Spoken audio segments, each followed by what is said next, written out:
Hello, my name is Jim. Welcome to my BookTube channel about books and reading and stuff.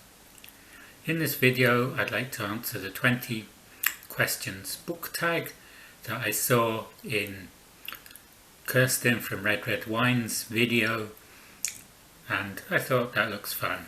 I'll link to her video in the description below. Question number 1. How many books is too many books in a series? For me, anything more than 3 is too many books.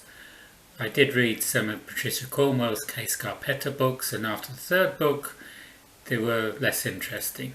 2. How do you feel about cliffhangers? I can see why they're done, so you want to read the next book in the series. This can be frustrating if the next book in the series hasn't been published yet. 3. Hardcover or paperback? For me it's paperbacks. I don't have many hardcover books, but I like a paperback. Number 4, favourite book. This is difficult, there's so many. I think maybe To Kill a Mockingbird I would say is my favourite book. This is fantastic. Number 5, your least favourite book. Probably this one. The Secret of Another Desert by Ia Cargratelli. The plot is not very exciting. It's a romance, it's not my scene at all. There's so many grammar mistakes, spelling mistakes, and the geographical integrity is just laughable. For example, Yusuf, my brother, we're leaving in 5 days. Thanks to the wet monsoons, there'll soon be a lot of oases in the desert. Wet monsoons in the Sahara Desert? I don't think so. It's this book, I only read it because this was a Georgian writer translated into English, but it's terrible. Number 6, love triangles, yes or no? As I said before, I'm not really into romance, but from a comic angle, I think love triangles can be fun. I loved Bridget Jones' Diary, and the love triangle in that made for a lot of humour. 7, the most recent book you couldn't finish. I have several books that I'm currently reading. Whether I'll actually finish them or not is another matter.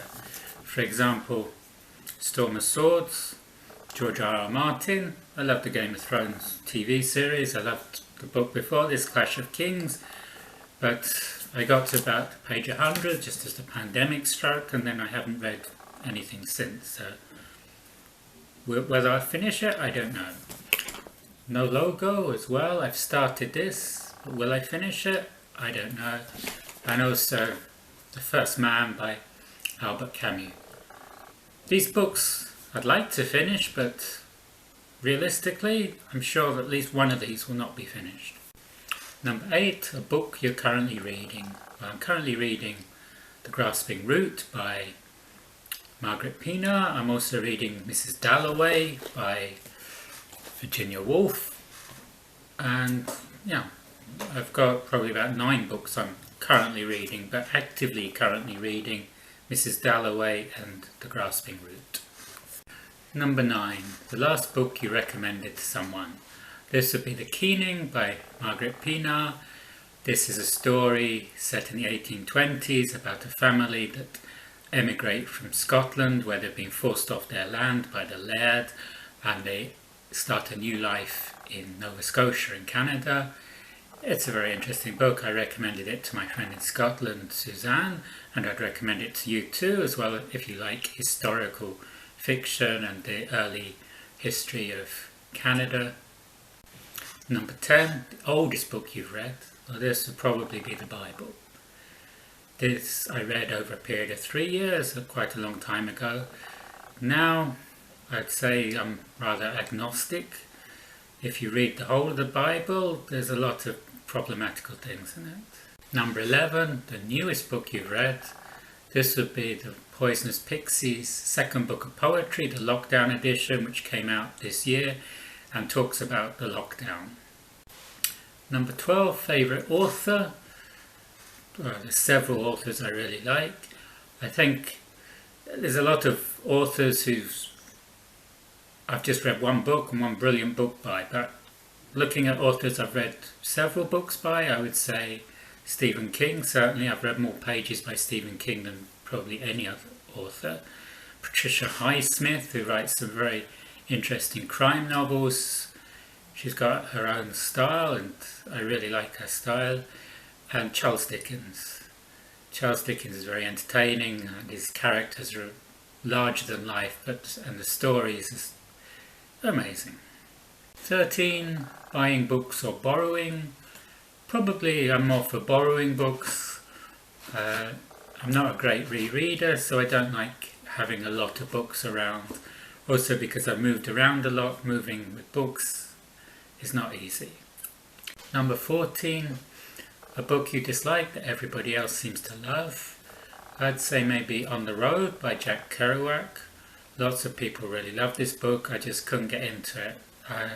It might be because I'm not into alcohol and I'm not into jazz music, but I don't know why. It just didn't vibe with me at all. But if you like it, that's fine. À chacun son goût, as they say. 15.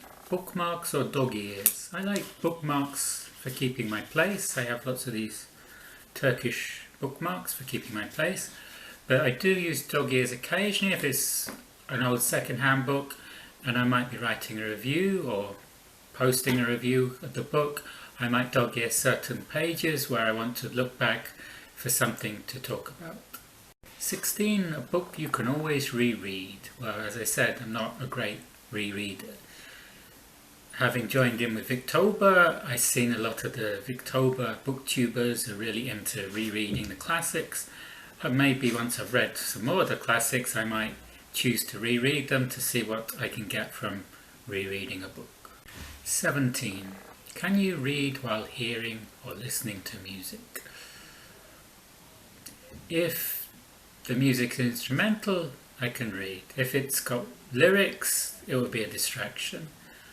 When I was a student, I used Mahler's Second Symphony as my classical tape for when I wanted to study.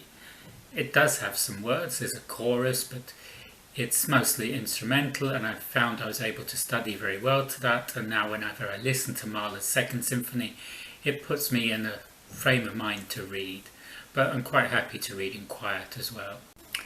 Question 18. One point of view or multiple points of view? I don't mind. As long as the story is good, the characters are good. I've read books with one point of view, I've read books with multiple points of view. 19. Do you read a book in one sitting or over multiple days? It's unusual for me to read a book in one sitting. Most books I read over multiple days. Dombey and Son I read over 2 months. So yes, and most of the books now that I'm reading have been multiple days. Finally, number 20, who do you tag? I'm not specifically tagging anyone. If you like the tag, if you're interested in it, go ahead, I'll do the tag. So those were the 20 questions. Feel free to comment on any of those questions in the box below. If you like the video, you can like and subscribe, and I will see you on the next video.